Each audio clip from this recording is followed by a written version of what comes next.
Buenas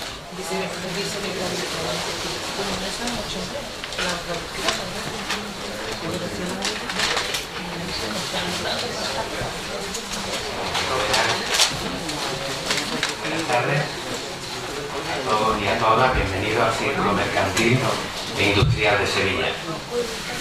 En primer lugar, agradecer y presentar a la mesa que nos compone hoy. A mi derecha tengo al catedrático de Botánica de la Universidad de la Facultad de Biología de la Universidad de Sevilla, don Benito Valdés, y aquí acompañándome doña Pilar Rodríguez Reina, vicerrectora de Relaciones Institucionales y Comunicación de la Universidad de Pablo Olavide de Sevilla. Saludo también a todos los académicos, catedráticos y personal de la Universidad de Sevilla que está hoy con nosotros, a los miembros de instituciones culturales también presentes, a la vicepresidenta, a los miembros de Junta Directiva, al coordinador del 150 aniversario, don José Manuel, que está haciendo una labor muy importante, a todos los conferenciantes que están aquí también presentes, algunos de ellos, que es de los que van a hacer el ciclo, y como no, a todos los socios y socias del Círculo Mercantil y a todos ustedes, señoras y señores, muy buenas tardes. Hoy vamos a dar comienzo a un ciclo en el que se ha puesto muchísima ilusión en su desarrollo. El Círculo Mercantil está celebrando su 150 aniversario, el cual finalizará el 25 de octubre de este año, del 18, y queríamos durante un año completo de celebraciones, ya empezamos el día 24 de octubre del 17, queríamos hablar sobre todo lo que ha compuesto el mercantil a lo largo de estos años. El mercantil es una institución abierta, antigua, con una historia apasionante y que se ha basado en una serie de facetas importantes de nuestra ciudad. En el mercantil se ha hablado mucho de comercio, se ha hablado de cultura, se ha hablado de tradiciones y se ha hablado de deporte, sin abandonar nunca tampoco la solidaridad. Han sido patas, facetas importantes de esta institución y durante este año hemos querido recorrer todas ellas.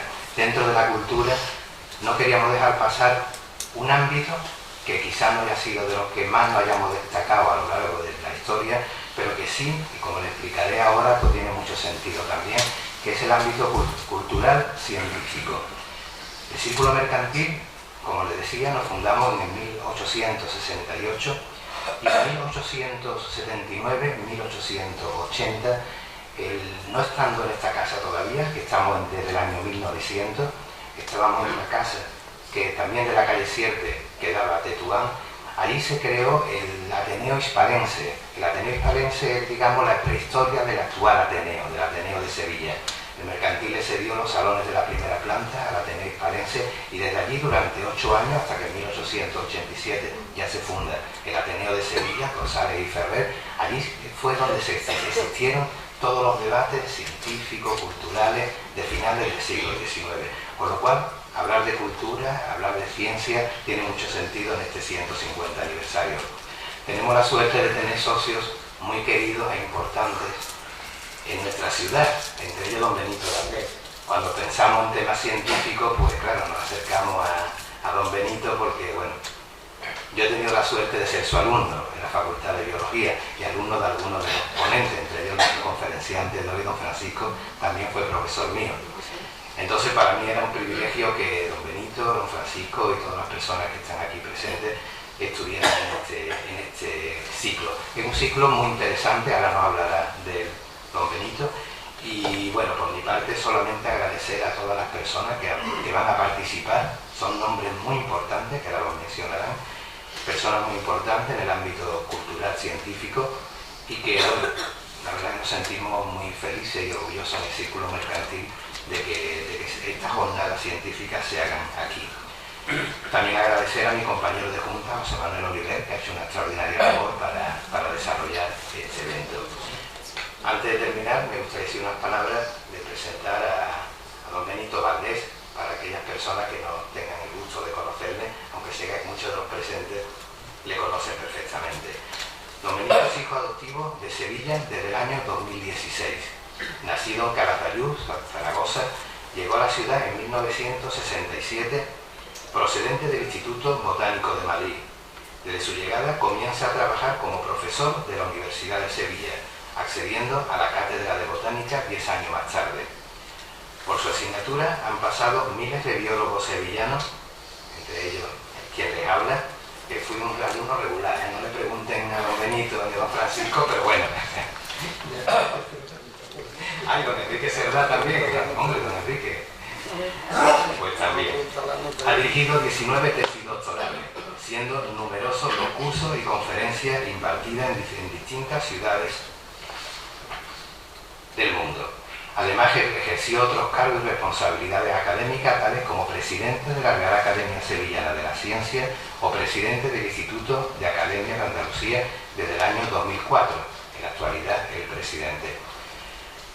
Su actividad profesional ha tenido repercusión directa en la ciudad, destacando su responsabilidad en el plan de reforestación del polígono de la Cartuja, por el que se desarrollaron los proyectos de Ajarra, de la Exposición Universal y del Parque del Alamillo.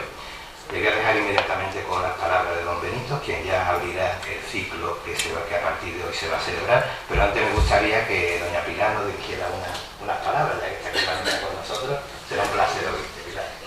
Pues muchas gracias, hasta luego.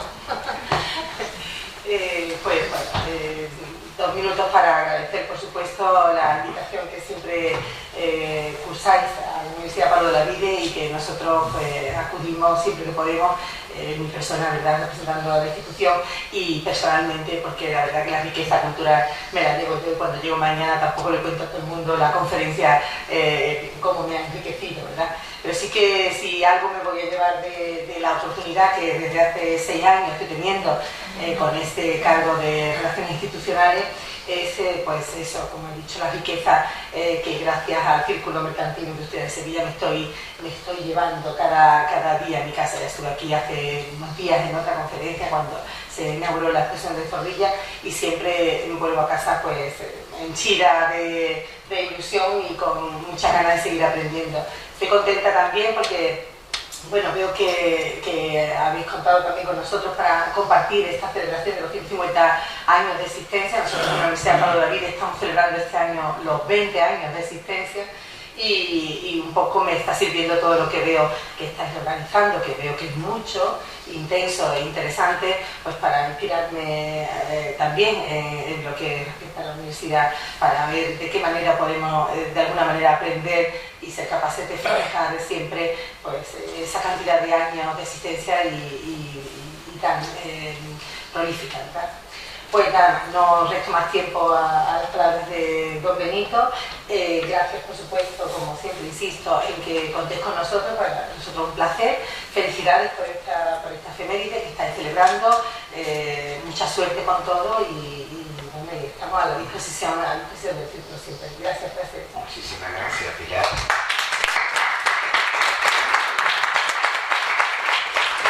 Gracias. Igualmente, la Universidad Pablo Olavide tiene aquí las puertas abiertas para desarrollar todo aquello que crea conveniente. Esta casa de la calle Sierpe la tenéis siempre abierta.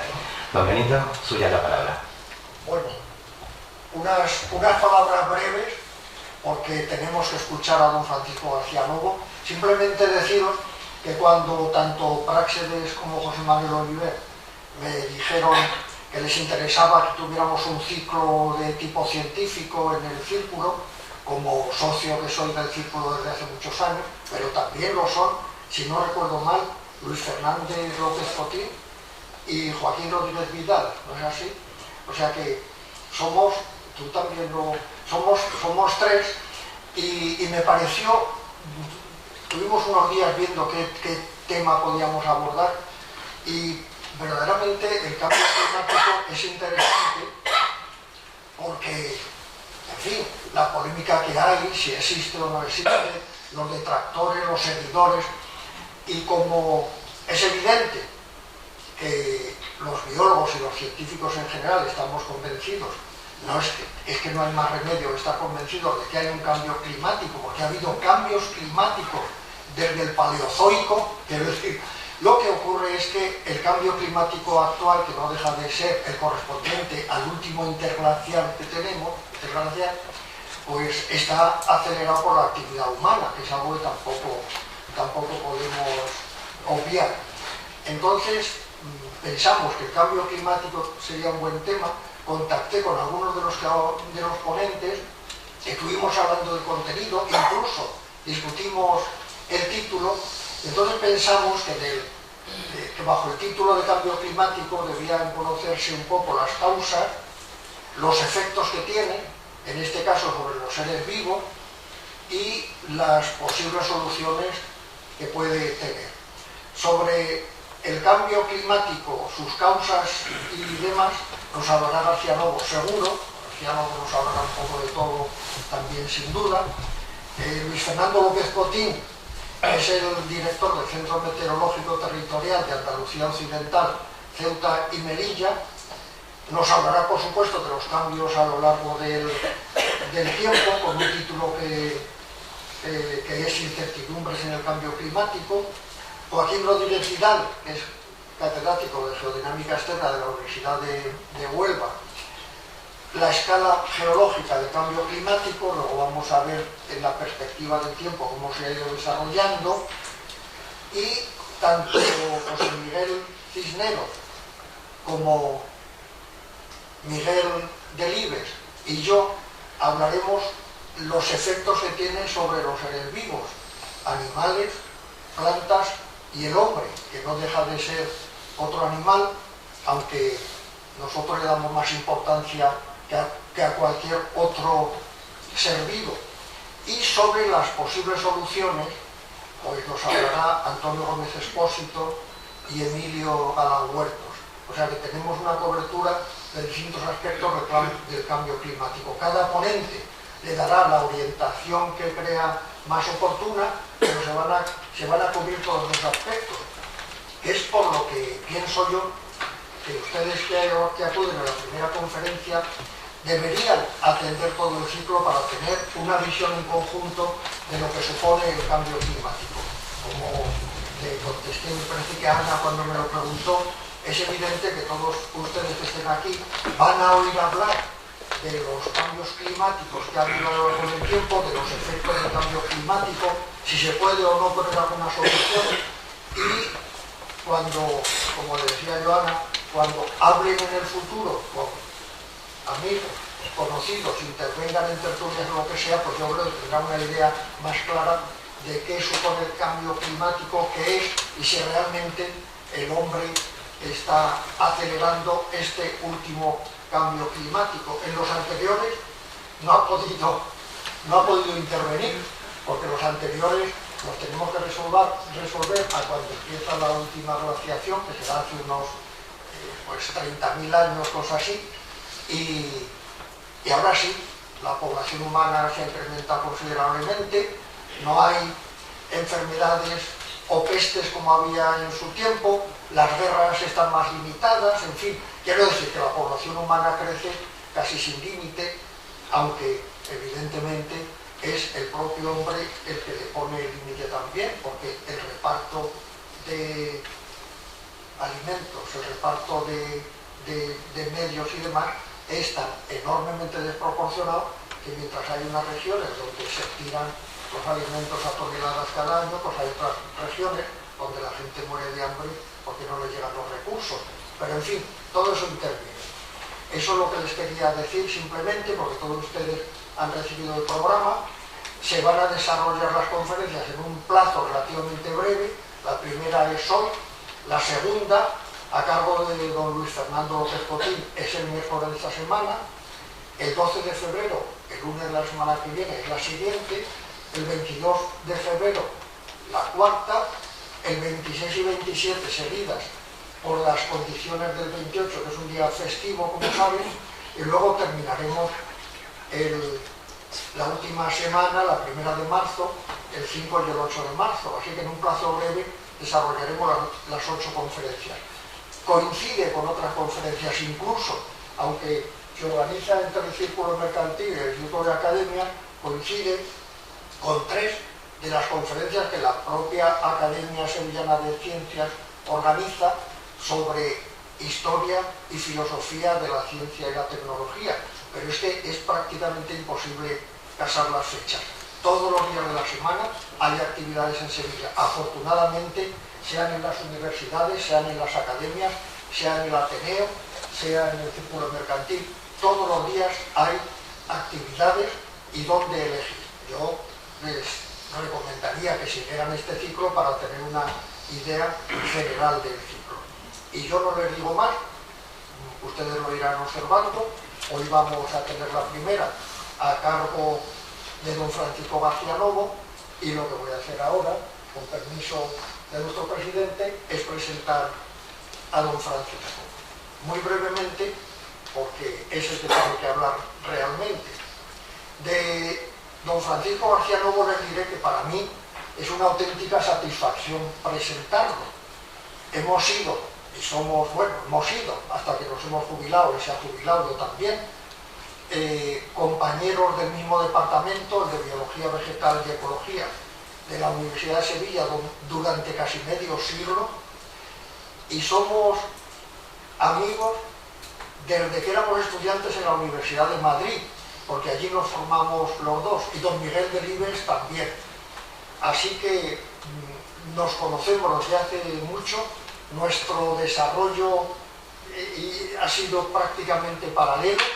Yo les tengo que decir que se licenció en la Universidad de Madrid en 1966 y se doctoró en la misma universidad en 1968, realizando una tesis doctoral sobre la ecología de las dehesas extremeñas, que le dirigió un común amigo que hemos tenido la desgracia de perder hace un año, don Pedro Monserrat. La desarrolló en el Instituto de Edafología del Consejo Superior de Investigaciones Científicas en Madrid.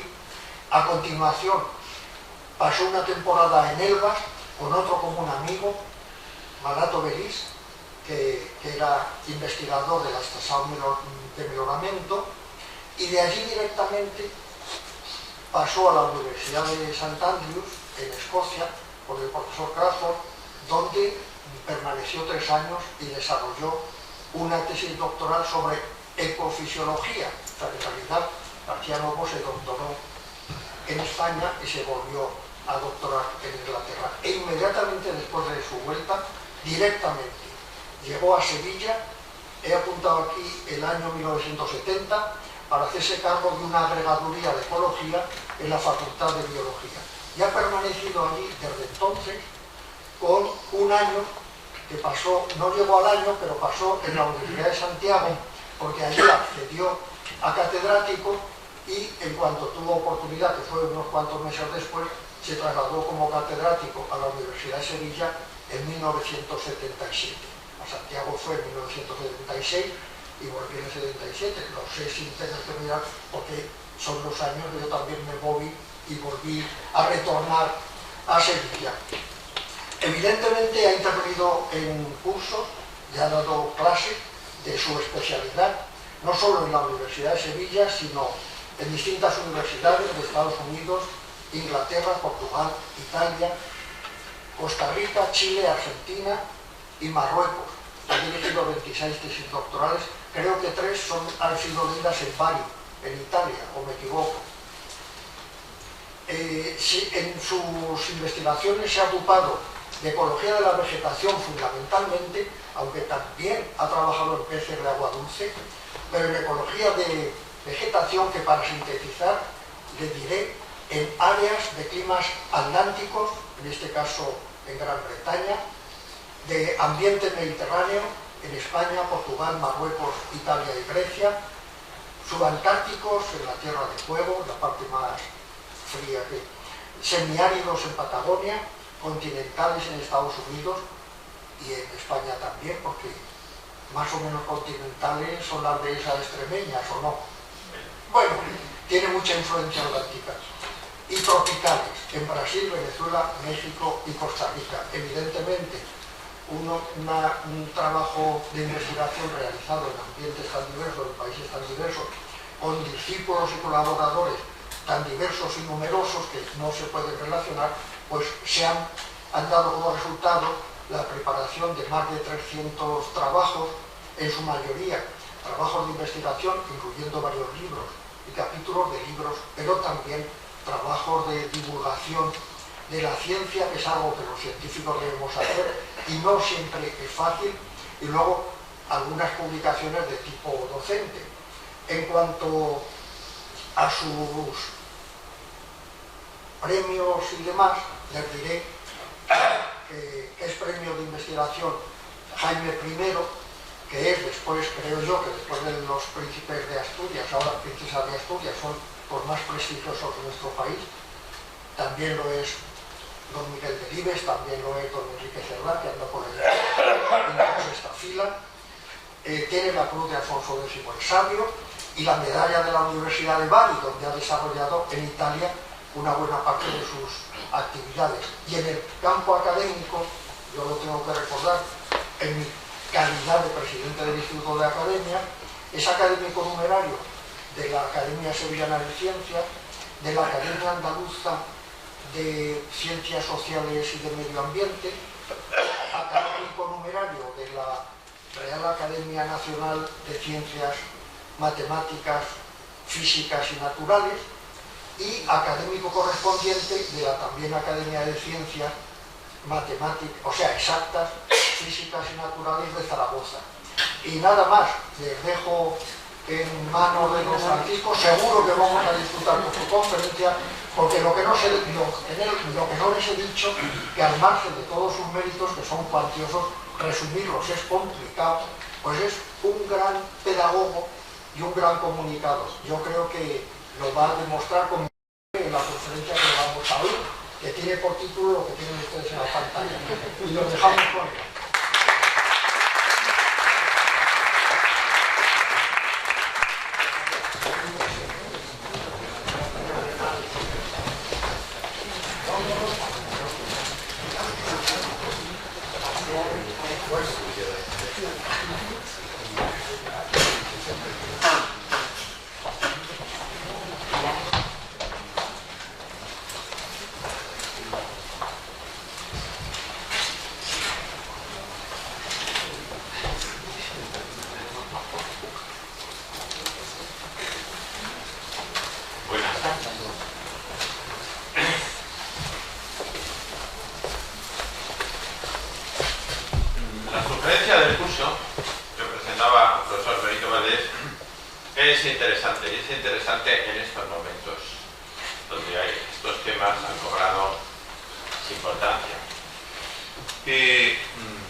en la celebración que estáis realizando y que encaja muy bien en las actividades que necesita siempre Sevilla para estimularse, porque ahora entramos en un periodo llamado de Semana Santa, donde Sevilla se devora a sí misma y entra en un estado que le dura bastante tiempo, que luego está el rocío y otras cosas. Así que, rescatando la fase previa, voy a hablaros un poco de esto, en una oposición que he puesto de una chiquita joven que mira con preocupación a nuestra esfera. En realidad, humanidades y biosfera, cambios ambientales, biológicos y culturales sin fin. En el 18, en el 19, se intentaba clasificar. La idea de clasificar es muy interesante, darwiniana, pero lógicamente es estática. Otra cosa es considerar el sistema como dinámico. El enciclopedismo de Diderot dice es estático, una maravillosa lámina, pero no aparece la idea, aunque había máquinas, de que eso por ahora y luego veremos. No. Esto nos ha pasado a los biólogos respecto al clima, respecto a la naturaleza y a lo demás. Hutton, Lyell, por un lado, y en consecuencia, Darwin, captan la idea dinámica. Y Darwin dice, como esto sea verdad, va a renovarse los fundamentos de la zoología. Se refería a la colección de aves que había hecho en Galápagos. Entonces, engendra en él la idea del cambio, como en la geología. Y eso es lo que nos pasa en todo. Así que me he permitido empezar a plantearles cuáles son los motores del clima y cuáles son los motores de la litosfera. Y estos dos motores son, por un lado, el Sol que varía en intensidad, pero la Tierra también varía en orientación y en forma de la orientación del eje y en la trayectoria. Y esto da lugar a que la intensidad de la radiación y su reparto varíen inmediatamente, como el clima está alimentado por un balance térmico inmediato, provoca cambio. Así que cambios en el propio Sol con su radiación, cambios en la Tierra como lo recibe y lo reparte, y cambios a otro nivel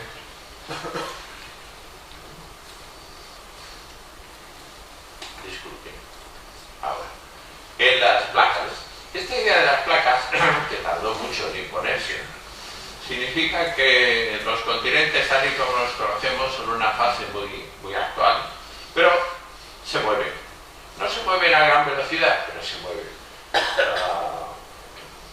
Las líneas que aparecen ahí en color rojo son los lugares por donde sale el fluido de la corteza en el fondo marino y producen un aumento de la superficie del lecho del mar y da lugar a lo que está encima como flotando, como apoyado, que son los continentes, se desplacen. Es un desplazamiento continuo, duradero. La idea de duradero está expresada aquí con colores, por eso he tomado estas imágenes. Los cambios más recientes, o sea, el aumento del suelo del océano, el océano nuevo, está en colores rojos. En colores verdes están más antiguos, mesozoicos, en colores azules están mucho más antiguos. Fíjense cómo ha sido un proceso que ha durado cientos de millones de años y que ha estado moviendo las cosas. Lo de moverlas tiene muchas repercusiones, veremos algunas. Aquí tenemos otra imagen de cómo era antes, hace unos 150 millones de años. Y a uno le sorprende porque la parte de Eurasia está poco desarrollada, en cambio la parte de África, Sudamérica está unida a Australia, a la Antártida y curiosamente a la India. Por tanto, los desplazamientos han sido muy importantes. La India se desplaza, digamos, en dirección a Asia y ese choque o esa liberación de energía produce los Himalayas y lo sigue produciendo. Los Himalayas siguen aumentando altura. He puesto un trazo rojo mostrando ese largo desplazamiento, mientras que Australia también lo hace y los otros, pero en menor intensidad. Y después he puesto otro entre lo que sería África y lo que sería América del Sur, y ahí aparece nada menos que el Atlántico Sur. Entonces son dos desplazamientos de enorme magnitud que nos sugieren que estamos en un planeta que no deja de moverse. Y el moverse tiene muchas implicaciones.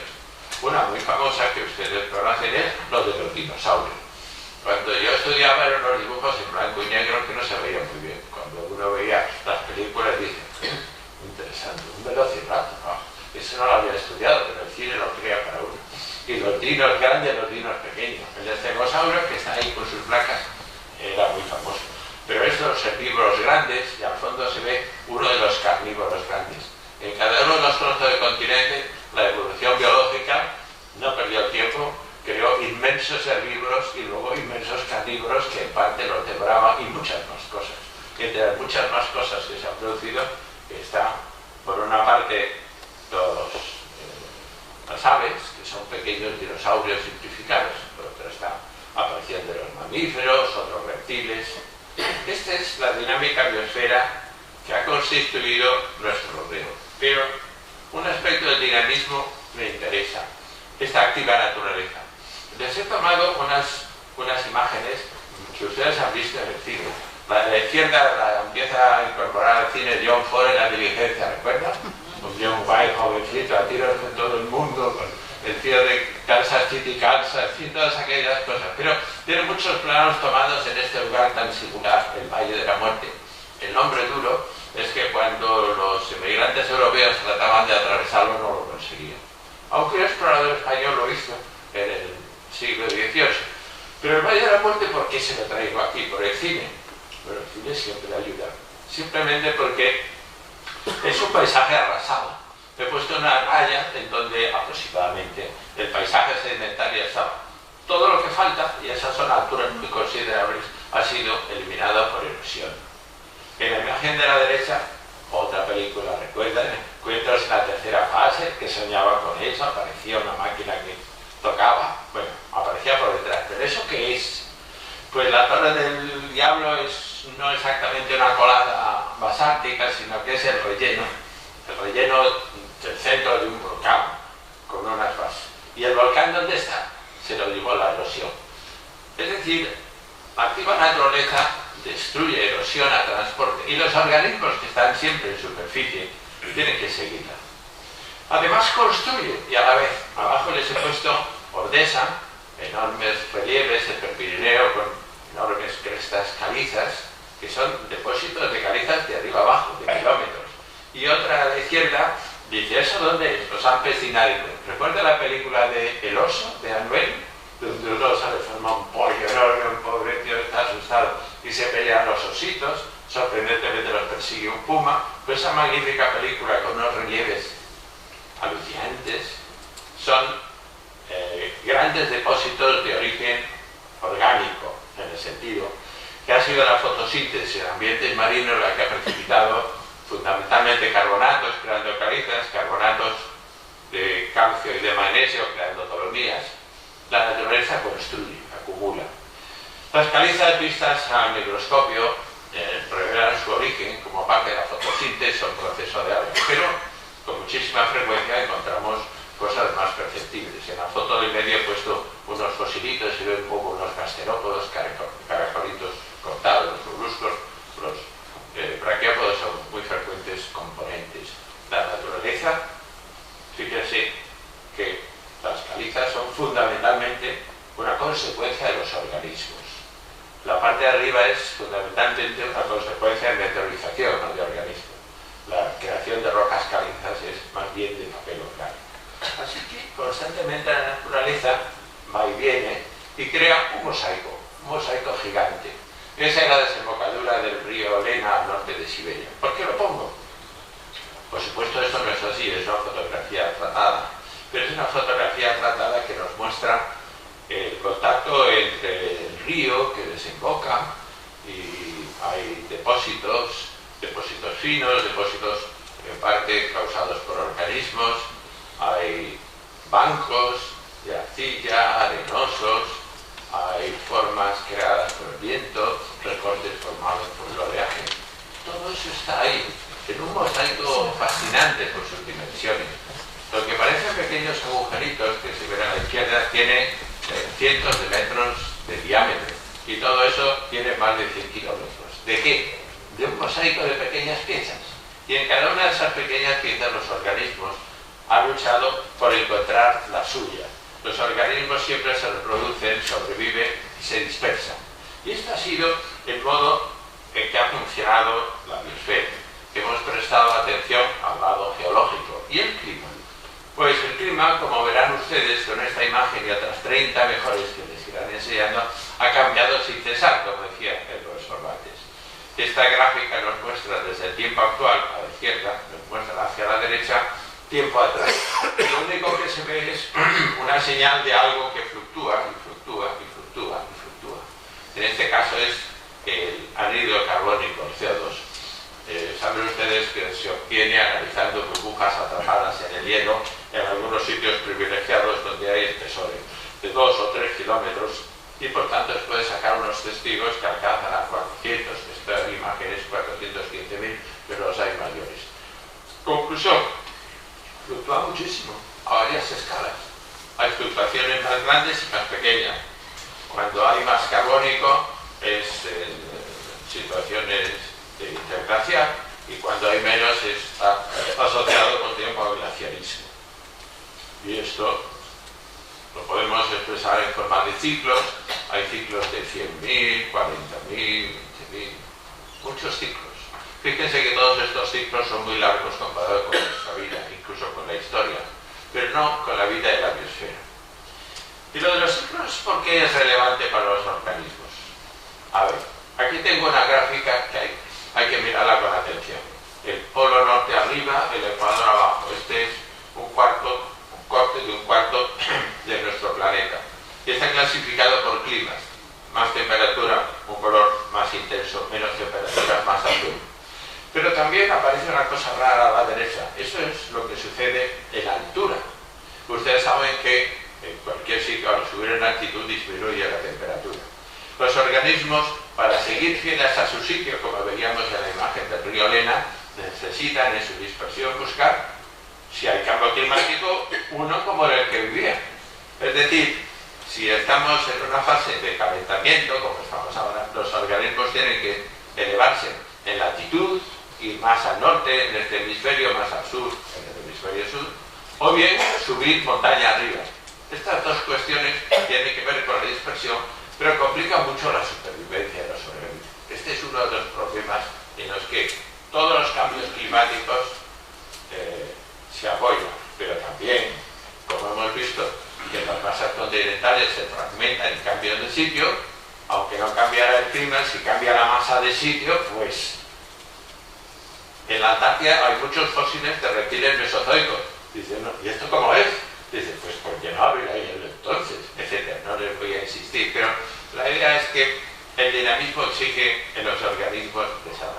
Vale, esta es como una introducción que será muy mejorada por los sucesivos intervinientes respecto a este tema. Estos somos nosotros hace mucho tiempo. Los australopitecos, la Luchi famosa, eran unos, voy a usar la palabra humanoides, sin connotaciones. Eran un poco bajitos, unos 40, unos 50, unos 35.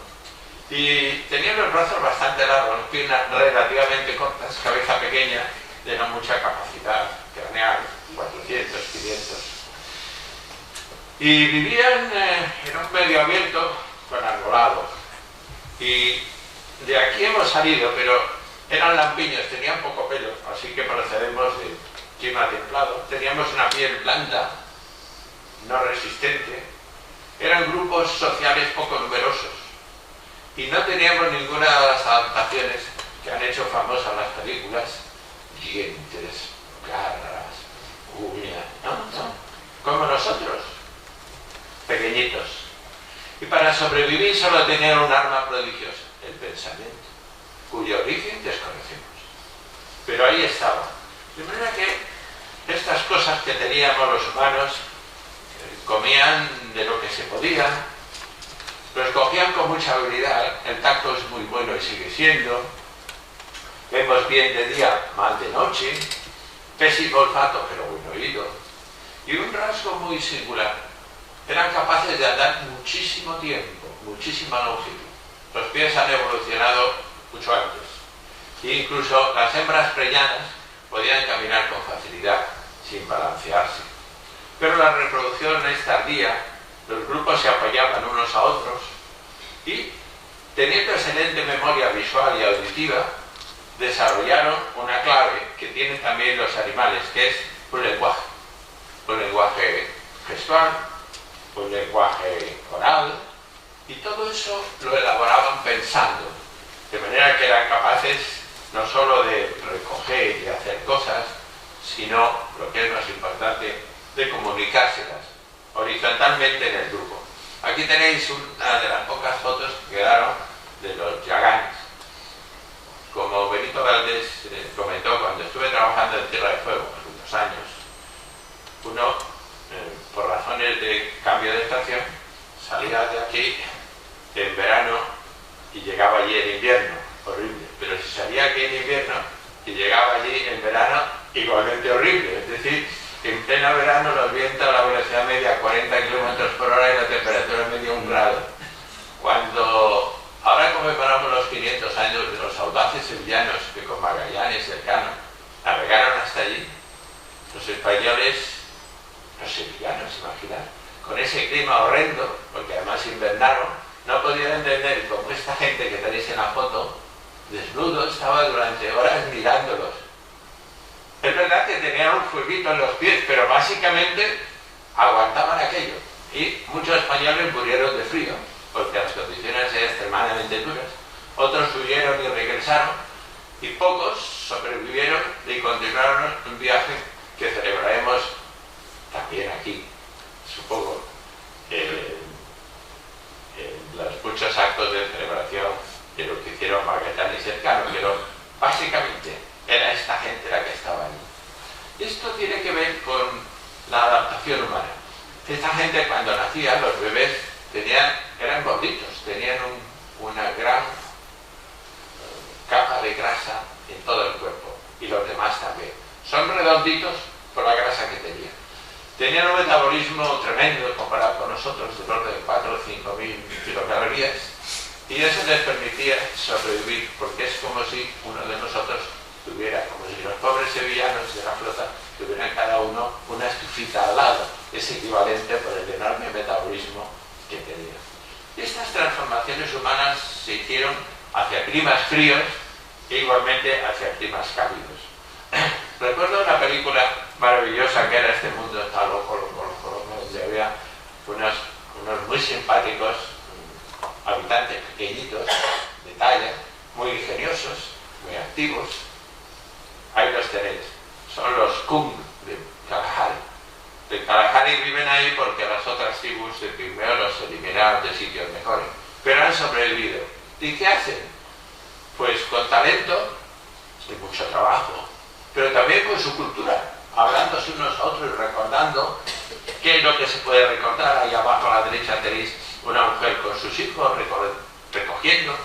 Arriba tenéis el transporte. A la izquierda un hoyo para recoger rizomas o bulbos. Y un poco más, con fibras, hacer el tensor de un arco y ser capaces de cazar un poquito. Esta ha sido la transformación y la capacidad humana de insertarse en esos sistemas. Hay algo más que conviene señalar, y es que las culturas han sido la construcción humana que nos ha permitido continuar. Y las culturas no existen en la biosfera, no hay grupos de animales con culturas en ese sentido. Sí que hay grupos de aves que han aprendido unas canciones, de peces que han seleccionado uno frente a otro. Entre los córvidos los hay muy listos, son capaces de hacer un gancho o hacer un gancho curvo. Pero eso no va mucho más allá. Nuestro grupo, los grupos humanos, sí que han sido capaces de ir mucho más allá y transmitir, pero también de elaborar, de imaginar una herramienta y construirla, o un tratamiento, y de plantearse las grandes cuestiones: quiénes somos, de dónde venimos, qué hacemos aquí, etc. Y un aspecto duro y negativo que me gusta señalar en este momento: la cultura permite subordinar a otros grupos humanos, es decir, distinguir entre poderosos y débiles, hombres y mujeres, o niños, esclavos y libres, etc. semillitas en nosotros. Y un aspecto interesante, el desarrollo tecnológico, el que ahora nos parece más elemental, ha sido muy importante para sobrevivir. Ahí están unas mujeres, la doga, preparando pieles. Y con las pieles, los típicos tipís que habéis visto en infinidad de películas. Pero un tipí es muy protector. Cuando hace un clima frío, más continental, esto está en el norte de Estados Unidos, inviernos duros, y cazaban bisontes. Un bisonte, si lo cerca, dice uno, vaya, qué bicho tan grande. Cazaban muchísimos. Y el cazarlos, para ellos era el movimiento de los bisontes, la ocasión del año donde entraba alimento. Y esto les lleva a pensar que su dios tiene que ser un bisonte. Manitú es un bisonte gigante que les manda a los bisontes. No voy por ahí, sino por el otro lado. Persiguiendo el bisonte prendían fuego. Y al prender fuego repetidamente, reducían el bosque, ampliaban la prairie, una especie de pastizal de perennes, y había más bisontes. La influencia humana puede ser tan importante, aun en grupos que parecen primitivos como este, que cambian la biosfera. Somos gestores de la biosfera. Aquí cerca tenemos otro ejemplo maravilloso, donde la transformación ha eliminado el bosque como tal que había y quedamos lo que llamamos las dehesas, que es una entidad artificial muy productiva. No solo producen los frutos, que también se han injertado y mejorado, pero también se puede explotar la madera, la casca, el corcho, el ramón, en combinación con los ganados. Pero, un momento, los cerdos no existen en la naturaleza, las vacas no existen en la naturaleza, las ovejas no existen en la naturaleza. Han sido creaciones humanas. Y esa creación humana ha transformado el paisaje y sus elementos. Aquí tenéis una secuencia que simplifica eso y llega más allá en mi relato. El grupo 1, el 2, el 3, desarrollo de la agricultura, el 4, una agricultura intensa, y el 5, la agricultura en que nos movemos. Y todo eso se ha producido junto a unas transformaciones de diversificación maravillosas, como el maíz, todos los maíces que proceden de un desarrollo en un valle de México, y de ahí ha salido todo esto, a partir de una planta que la verdad, Benito, no inspira como para comerla. El teosinte, dice uno, bueno, es una espiguita rara, pero de espiguita rara, los que lo seleccionaban, nadie les enseñaba un maíz. Dice, fíjate, si seguís por aquí, palomitas, dice, no. Entre ellas había muchas y la selección dio lugar a esto. Y a muchas más cosas que conocéis. Lo de abajo es una imagen de tomates. Los tomates son un prodigio de ingeniería genética neolítica para los tipos de judías, garbanzos, legumbres, para muchas cosas que os he reunido en esa diapositiva. Unos son legumbres, otros son cereales. Todo eso es en parte natural y en parte fuertemente humano. Fuertemente humano en dos sentidos. En crear, por medio de la selección, la hibridación, los perros. Los perros a partir de animales originales, probablemente de China, hace unos 40.000 años, han salido todos los que conocéis, muchos que no conocemos, pero se han extinguido, incluso cosas que hay por ahí, el carincingo, que dicen, bueno, pero esto está en Tasmania, en Australia, ese grupo de peces, pues también son fruto humano. Y cambiarlos de sitio, los caballos, las vacas, las ovejas, los cerdos, llegan a América a partir de los descubridores.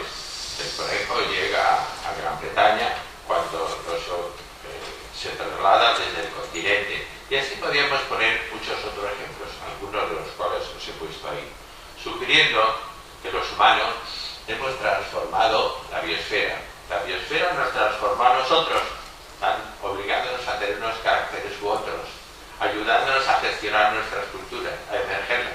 Pero las culturas han modificado la biosfera en su entorno, haciéndola más fácil para la vida. ¿Qué faltaba?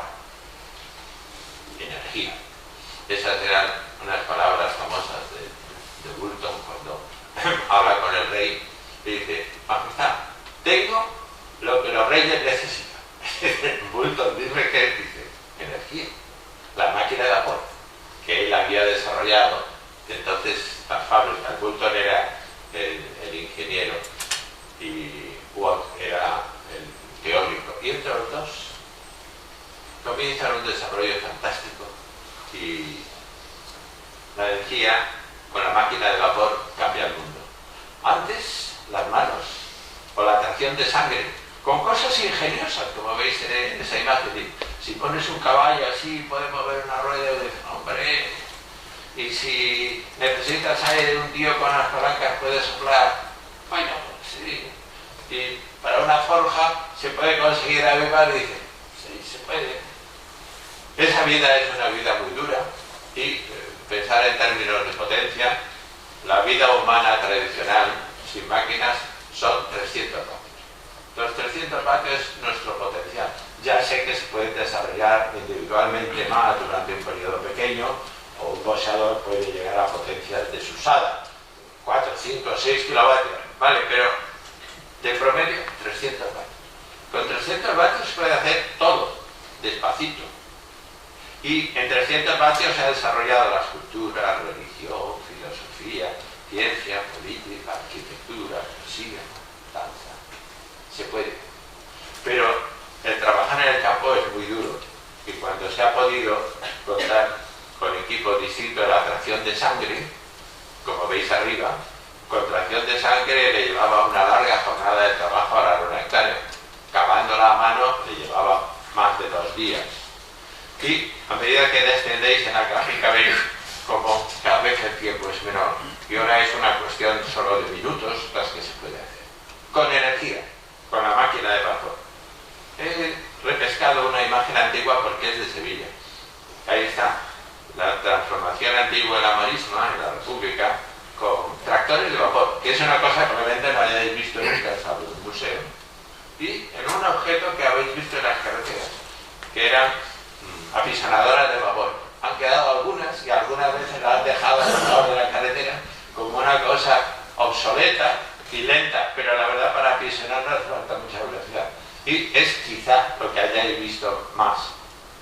Bueno, pues de este salto, ampliando la potencia, la velocidad, se ha pasado a esto. Os he puesto una flecha porque si no al conductor ni lo veis. No es el de la rueda, es el de arriba. ¿Y qué hace? Pues le da unos botoncitos, toca un dial, mueve una palanca y este monstruo carga 150 toneladas. Algo inimaginable. Y a nivel de agricultura, no solo es la potencia para regar o para extraer en el campo de Daría desde más de 300 metros de profundidad, quizá 400, sino para hacer todo eso, hacer desaparecer el paisaje y sustituirlo con otros materiales, los agroquímicos, la transformación absoluta que veis a la derecha. Todo esto ha sido el paso humano, que tiene como consecuencias, además, la explotación mundial de muchos recursos, utilizando recursos mecánicos, pero también recursos químicos de una escala inmensa. Y diréis, bueno, la naturaleza ha hecho algo.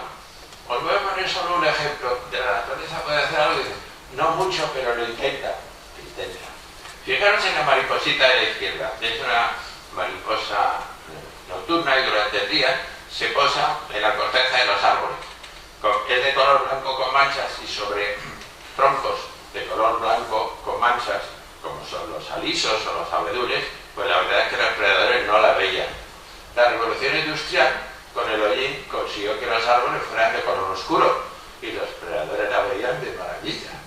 Entonces, las poblaciones oscuras, siempre hay una mezcla de las dos, se fijaron y entonces tomaron el aspecto de la derecha. Se volvieron de color oscura, no exactamente se volvieron, sino que las que quedaron eran las oscuras, sobre árboles con hollín, con lo cual los predadores tampoco las veían. Pero vino la revolución ecológica, reducir los humos, bajarlos, y entonces los troncos han vuelto a quedar claros. Y las de color oscuro sobre troncos claros, un desastre. Así que ahora han vuelto a su color original. Esto lo pongo como un pequeño ejemplo que en un siglo la naturaleza hace algunas cositas en donde puede, pero no le dejamos mucho sitio. En el fondo, la energía ha sido la clave de nuestro bienestar, de la salud, de la vida larga y cómoda de la comunicación. La demanda de energía es muy grande y necesitamos conseguir la que podamos. Ahí hay dos de los mecanismos que ahora la producen, pero sigue siendo muy importante en el fondo la combustión, y la combustión en otra fuente de combustión inmensa que son los coches, camiones, aviones, barcos, y a otra escala, y pensando siempre en que para mucha gente todavía el fueguito es lo que tienen para calentarse y para comer. Entonces, esto produce algo que mirando a la atmósfera y en su conjunto y su funcionación de la biosfera, pues es la moneda de cambio al carbono. El carbono es un elemento de que estamos en parte hechos, como todos los seres vivos tenemos mucho carbono, más de agua y otras cosas, y todos estos procesos están ahí muy resumidos, pero en el centro está el C grande y dos oxígenos pequeñitos, CO2.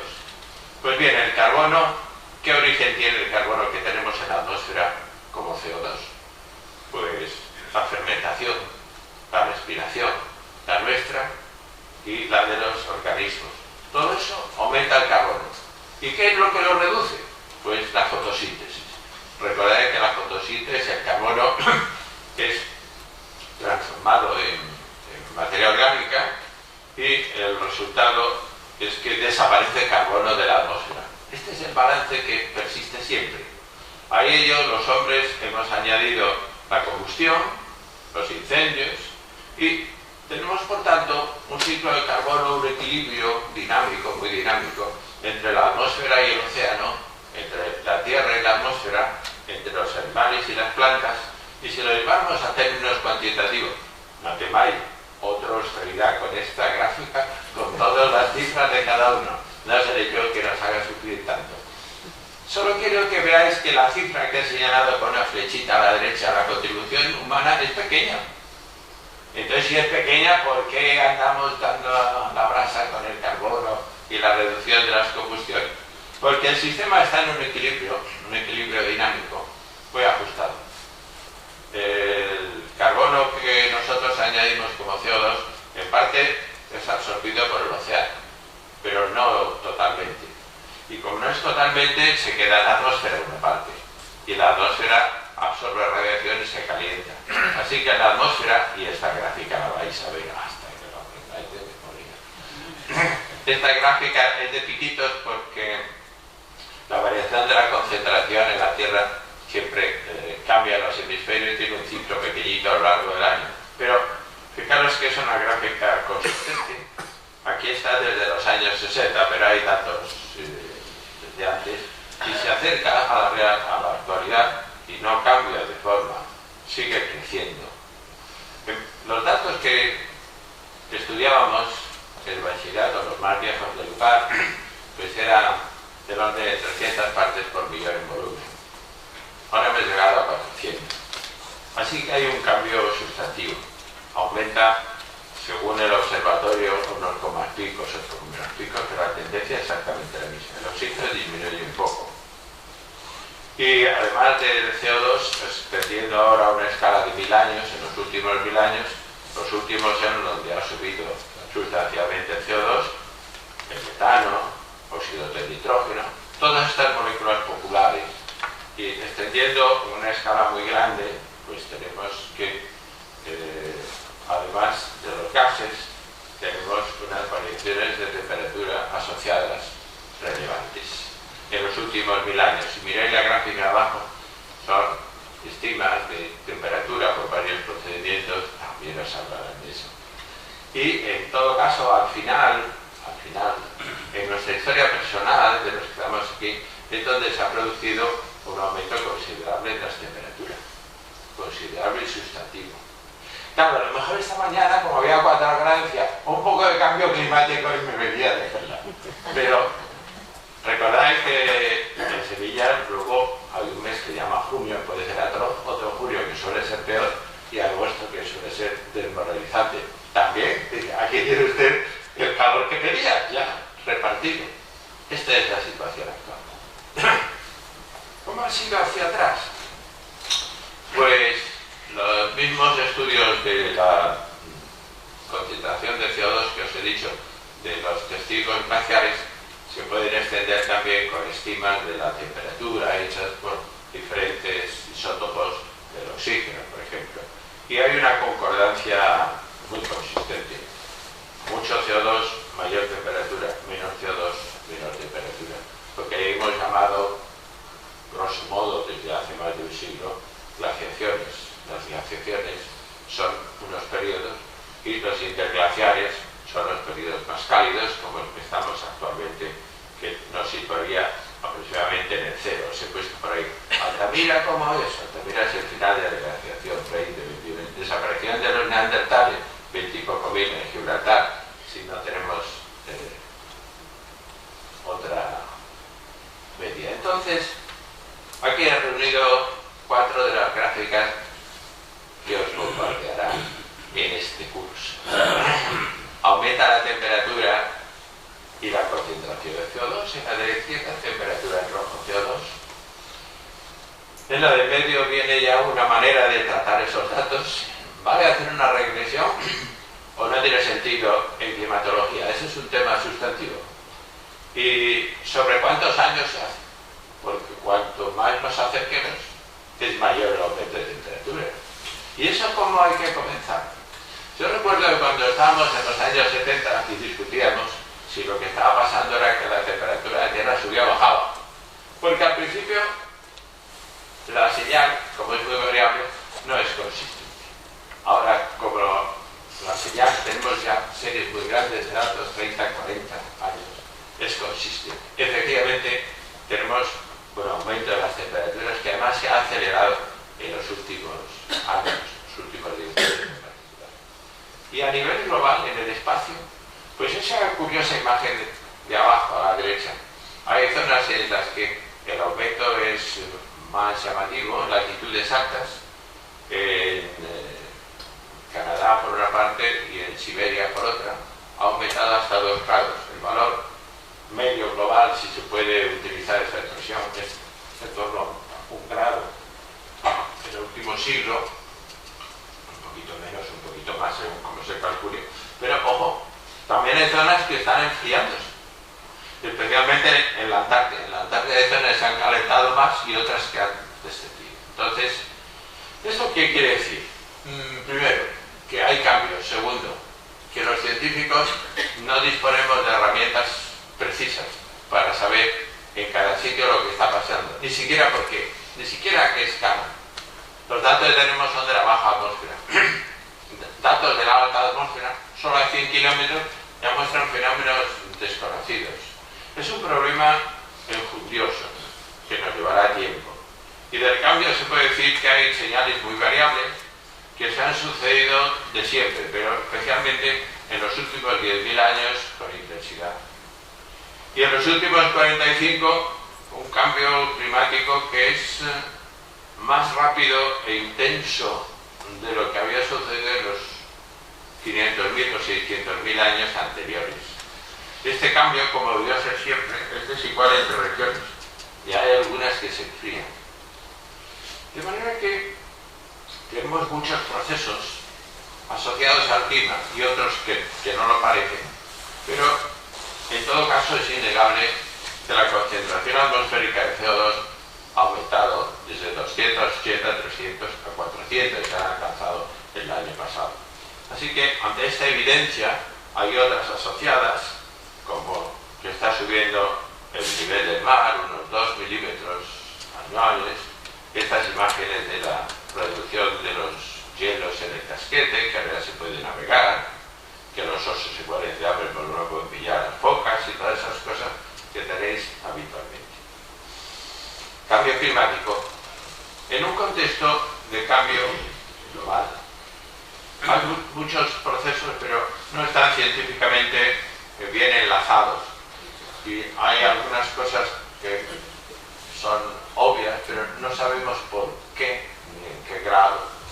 Eso no permite negar el cambio, sino que no permite validar cuánto durará o cuál es el mecanismo preciso. De manera que aún tenemos mucha investigación necesaria para entender en qué estamos metidos. Recopilando, el impulso energético, la expansión urbana, la extinción, nos ha producido inmensas mejoras. La energía ha sido el camino de nuestro bienestar y ha estado asociada porque el hombre interviene con transformaciones en los paisajes, la aparición de moléculas muy activas. Ya sabéis que en los ríos hay ahora todo tipo de moléculas orgánicas procedentes de la farmacopea, un cambio de clima, que no estamos seguros hacia dónde va, un cambio de nivel marino. Todo esto es un paquete que va junto con nuestro bienestar. Otros aspectos negativos son agotamiento de recursos y uno que me preocupa, que son las desigualdades humanas crecientes entre sociedades. Nos va muy bien, pero no a todos. Parece mentira que haya más de 700 millones que pasen hambre física, cuando, como decía el profesor Valdés, nosotros tiramos comida para alimentar a esos y muchos más. Porque no somos capaces de hacerlo mejor, no porque nos guste tirar la comida, pero la tiramos. De manera que hay persistencia de hambres, o incluso de hambrunas, enfermedades que para nosotros son triviales, analfabetismo, falta de comunicación, y eso persiste. Y diréis, bueno, ¿y? Pues creo que se puede decir ¿y?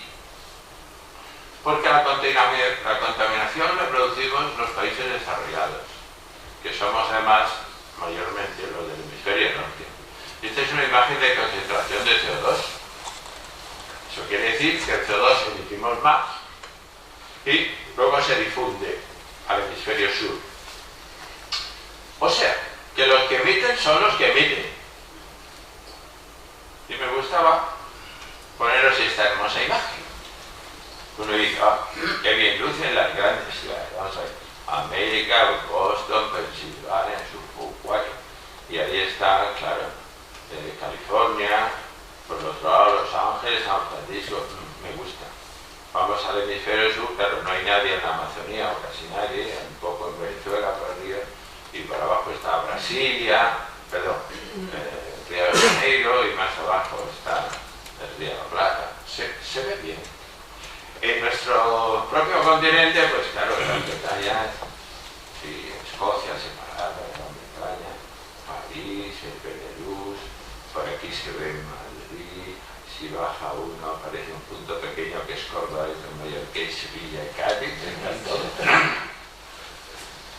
y nos extendemos y Estocolmo, Oslo, sí, Italia, estupendo, los países arábigos, qué gracioso, el Nilo todos son luces, se ve la taza. Pero sin embargo, África no es un desierto, África tiene un desierto muy grande y al sur es una zona tropical enormemente habitada. Países con 60 millones, los Congos, y ahí esos 200 millones, ¿por qué no tienen luz?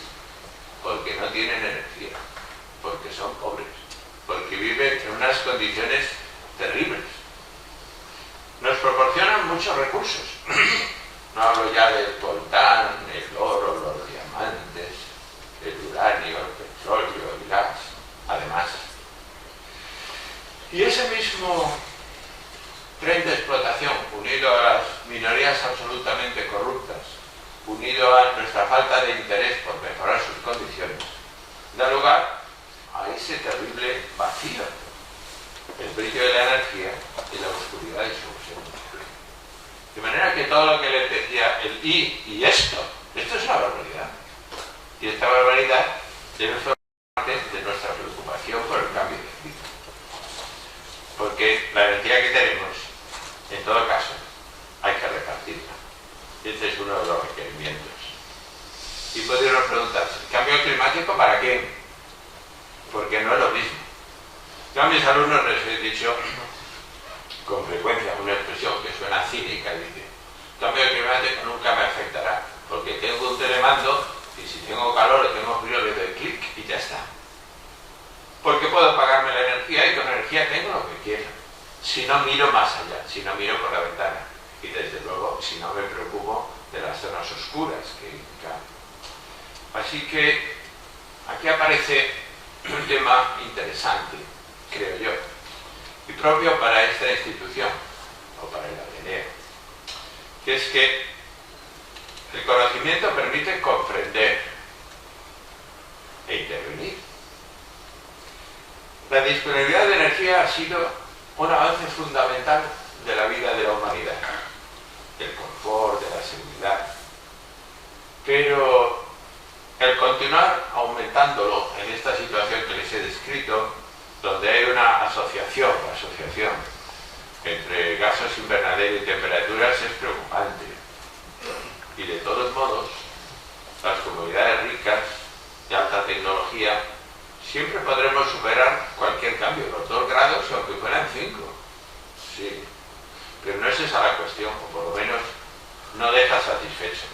Las comunidades pobres ni poseen la capacidad para enfrentarse a las secuelas negativas del cambio, ni para mejorar su modo de vida. Quino tiene este dibujo que me parece muy bueno. La energía en el sentido del sol, cómo despilfarramos y cómo finalmente abajo se quedan en la sombra. Es que estamos en una situación así de tensa. Y para terminar, creo que necesitaríamos un poco reformar nuestra ética. Y eso significa que los fundamentos éticos tradicionales no son suficientes para abordar los problemas que hemos descrito. Se han abandonado los conceptos de derecho natural, moral natural y todo eso. Eso ahora mismo a la gente no le llena. Pero la ciencia ha demostrado otras conexiones naturales, sustantivas, que ligan a cada ser humano con su cuerpo, con su prole, con su región, con la biosfera presente y futura. De manera que las actitudes y acciones nuestras tienen un correlato ecológico y social desvelado y al que debemos obligarnos. La razón es que es una expresión de Zubiri que me gusta mucho. El hombre es responsable de todo lo que sabe.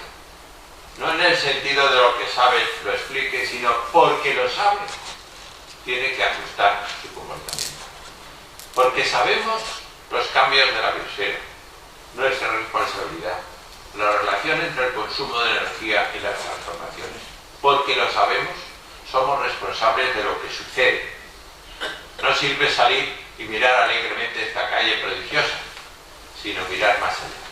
Y el mirar más allá significa asumirlo en su totalidad, cambiar hacia un modo sostenible, social, cultural y natural.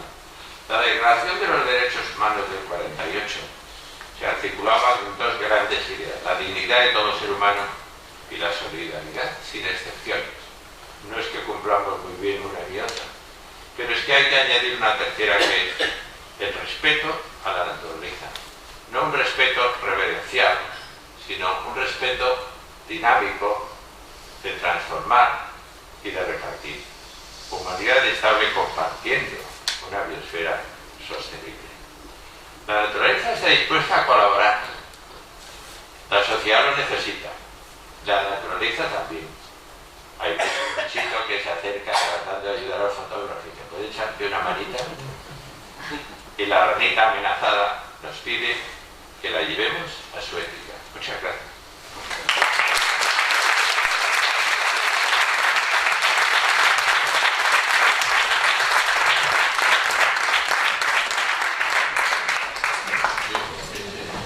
Bueno, aunque es un poco tarde, yo creo que os habrá gustado e impresionado la conferencia de García Novo y, aunque es tarde como decimos, podemos establecer un coloquio si queréis hacer preguntas u observaciones, porque muchas de las ideas que nos ha expuesto García Novo han sido observaciones e ideas para que pensemos, porque así es, pero tenéis vosotros la palabra.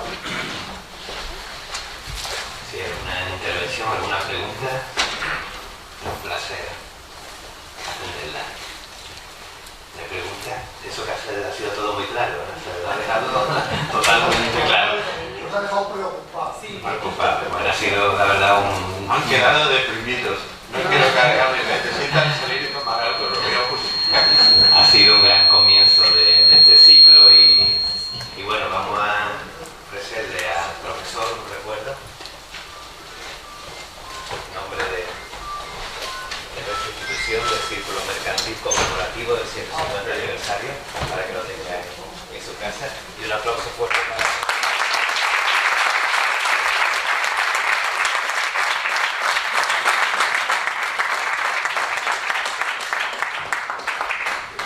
Finaliza y le esperamos el miércoles a las 8 con la siguiente conferencia. Muchas gracias a todos.